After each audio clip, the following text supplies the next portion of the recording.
কসবার হোটেলে রমরমিয়ে মধুচক্র, সোশ্যাল মিডিয়ায় ডাকা হতো খদ্দের।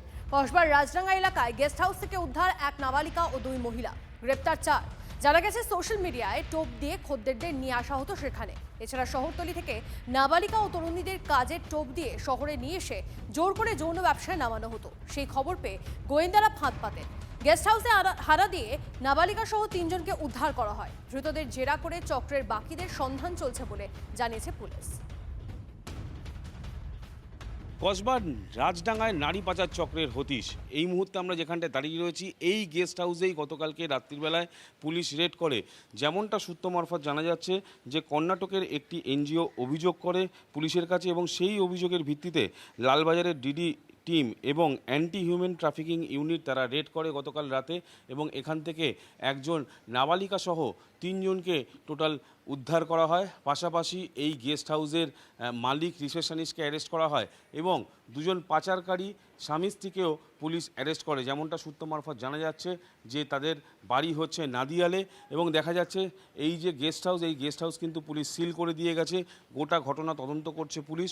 পাশাপাশি যে বাচ্চা মেয়েটিকে এখান থেকে পাচার করা হচ্ছিল, তাকে কোথায় পাচার করা হচ্ছিল এবং তার বাড়ি কোথায়, সেটা খতিয়ে দেখছে পুলিশ। ক্যামেরায় দীপঙ্করের সঙ্গে সৌভিক সরকার, TV9 বাংলা।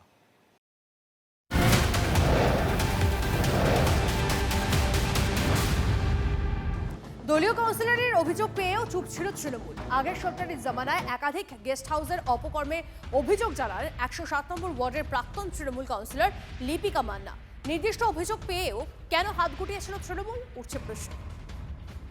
এটা তো দেখার তো প্রশাসন আর ল অ্যান্ড অর্ডার এই নিশ্চয়ই দেখবে। এটা তাদের কাছে আমি বহুবার আগেও জানিয়েছি, এটা ওদেরই দেখা উচিত। সরকারকে বলবো আমাদের যে এর উপরে একটা কমিটি তৈরি হোক এই গেস্ট হাউসগুলোকে মানে দেখাশোনার জন্য।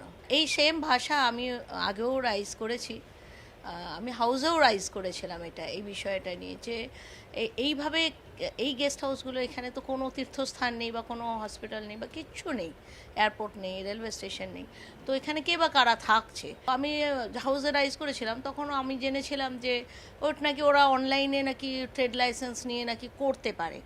তাই জন্য আমার বিনীত অনুরোধ আমাদের সরকারের কাছে যে এই বিষয়টা একটু দেখুন, এটা একটা মানে দেখা উচিত। এই সেনসিটিভ ইস্যুগুলোতে তৃণমূল সরকার চুপ ছিল কেন বলে মনে হয়? তার জন্যই হয়তো আজকের এই ফলটা, তার জন্য এই ফলটা। কেন আমি কিন্তু সমানে এই বিষয়টা নিয়েই আমি বলেছি।